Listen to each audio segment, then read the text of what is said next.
Hello everyone and welcome back to the Spiegel Mom Scraps channel. It's Caitlin here. Don't forget to use my code Caitlin15 for 15% off your next order. Today I'm bringing you the Scrap the Boss Lady layout that I am doing. I chose that layout that you just saw with the cute Polaroid frames, and I'm going to be doing a Christmas layout. This is part of a hop as well called the 12 Days of Christmas Stories, and this is day 11.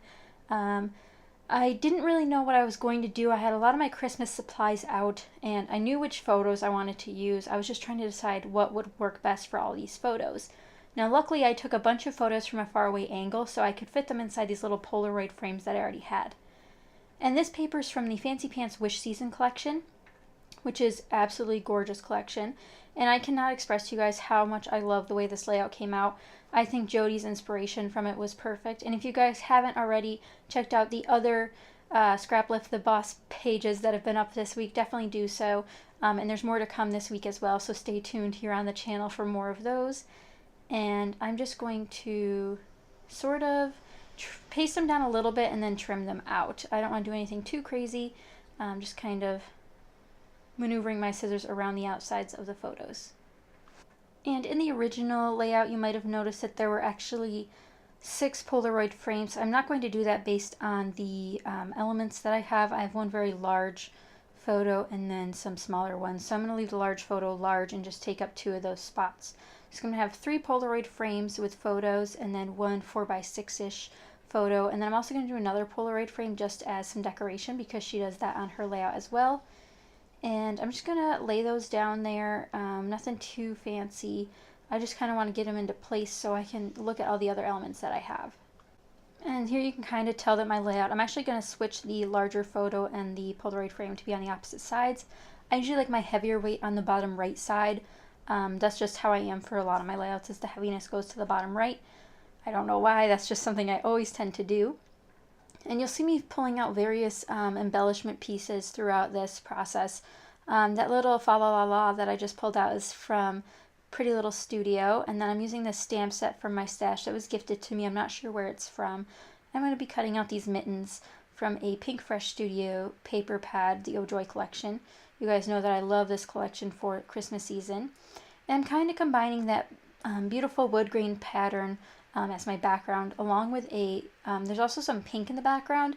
I'm kind of ignoring that for this. I'm going to go with a woodland colors with the greens and a little bit of red, and then there's some blue on this pattern paper that I'm about to cut out. And I'm not going to keep the mittens attached either, although that is adorable. I'm just going to trim them out normally. And she did some stamping on her layout as well. She did also do mixed media, but I decided to just use a pattern paper. I do love how she filled in one of the, well actually I think she filled in 3 of the frames with decorations. I'm going to do that with one of mine since I have more photos. But I really like the idea of the Polaroids. I think it works for a multitude of styles of layouts and it really just comes together.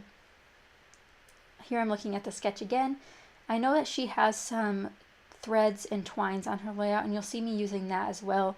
So sort of picking and choosing things from a layout like this one that kind of correspond with what you're trying to do.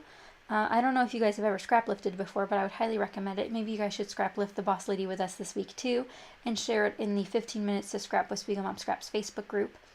Here I'm just going to layer up my photo. I used a My Mind's Eye paper first, and now a Pink Fresh Studio paper, again from that same paper pad. Just some simple layering.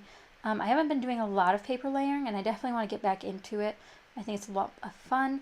And it's fun to mix and match those sort of patterns. Here I'm looking for some Christmas flair because she had some flair on her layout, and I thought, why wouldn't I try it out? So I found one that says Merry Xmas, a Santa, a hot cocoa, and then one that's just red with little quotes on it. I thought those would be ideal, so I'm not sure which one I'm going to use, but I really like the Merry Xmas one, which is from Cheeky Studio.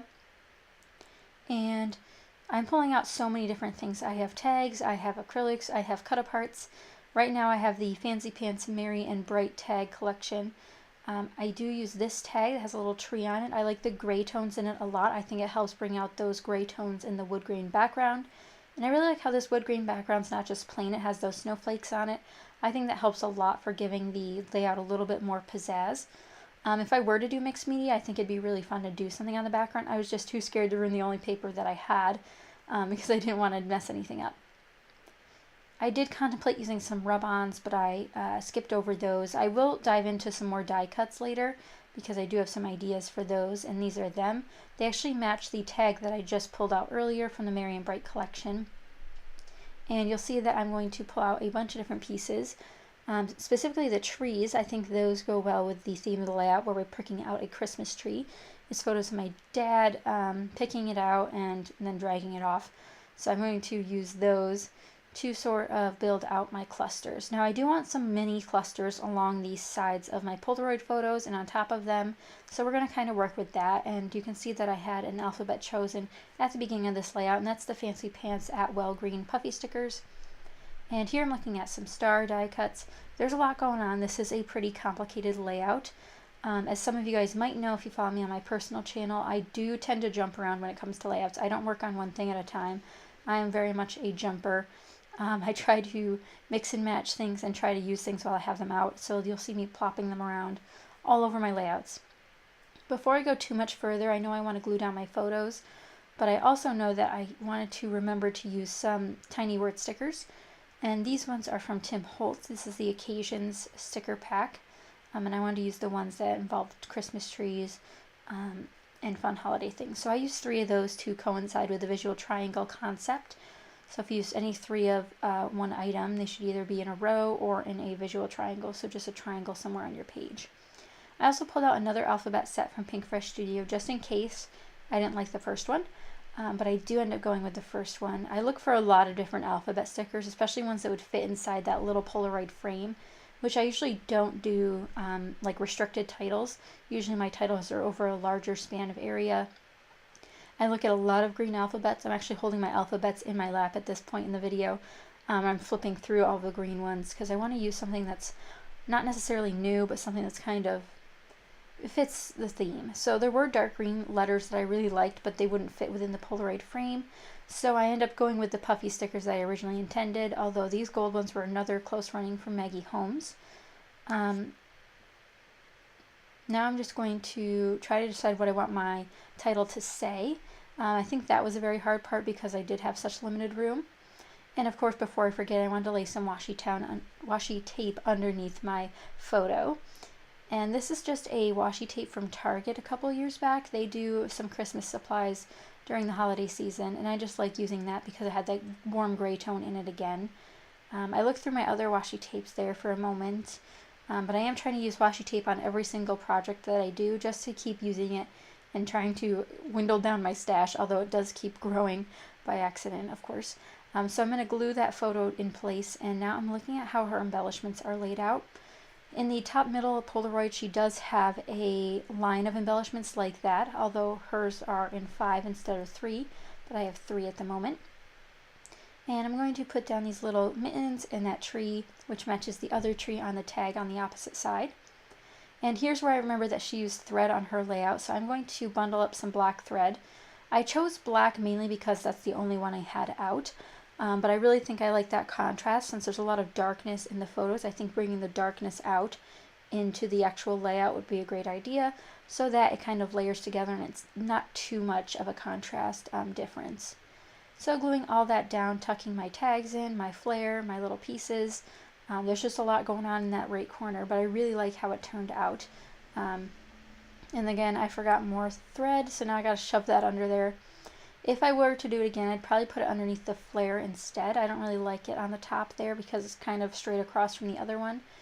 And I will tuck some more under this one as well. It adds a little bit, not too much, but she does a lot better of a job at tucking in her thread because she had it in from the beginning.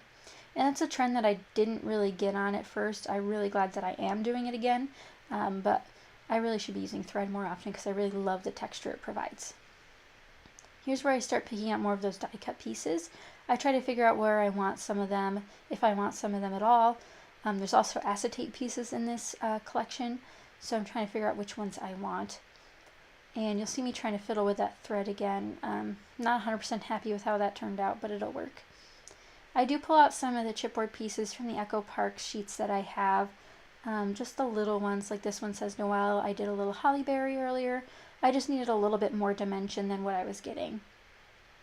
And I also do pull out a couple of the themed brads. This one has a little Christmas tree on it, which I mean I had to use. It has a Christmas tree on it. Like I couldn't leave it there. And I think I pick out another one. I'm not sure which one it is. It's just a colored one, but it's one of those bigger. Okay, I pick out the bigger red one. I just thought that these ones go perfectly with the size of this layout. I don't have too many super small items until I get to the sequins, but I add some brads to kind of give some like larger life and dimension to these things. So I pull out the other red one and put it where my title, where my title is going to go. So again, that visual triangle is now with the brads as well as the word stickers that I pulled out. And I pull out the Holly Berry sequin mix because those red and greens are perfect for the Merry and Bright collection, and they even coordinate with my beautiful brads that I pulled out. And you saw me just pull out 3 more chipboard pieces. These are actually a light blue color. There is a little bit of blue on my layout. I don't know if you can really tell, but I pull those off of the chipboard sheet as well. Now what I do with the sequins is scatter them about. Now I really do need more accents of that red and green, so I do focus on using those out of this mix. But there's also some more translucent greens, which sort of give off that blue tone that I was looking for. But I'm really excited with how this layout turned out. I do a small line of sequins at the bottom of that Polaroid down there, and my title will also go in there, and it kind of brings in more of that brighter green color, even though I have a lot of muted greens on this layout. So I'm going to glue a bunch more sequins down. I really love it. You'll see more of those in the close-up photos at the end, and I definitely love how this one turned out. And the title that I go with is just Tree Pick. It's the tree we picked. I mean, can't get simpler than that. So I hope you guys enjoyed this video. If you did, be sure to give it a thumbs up, and be sure to subscribe to the Spiegel Mom Scraps channel so you guys can keep seeing us Scraplift our boss lady this week. But I hope you guys have a happy holiday season, and stay tuned for more crafty projects. Thank you guys so much for watching, and I'll see you guys next time. Bye!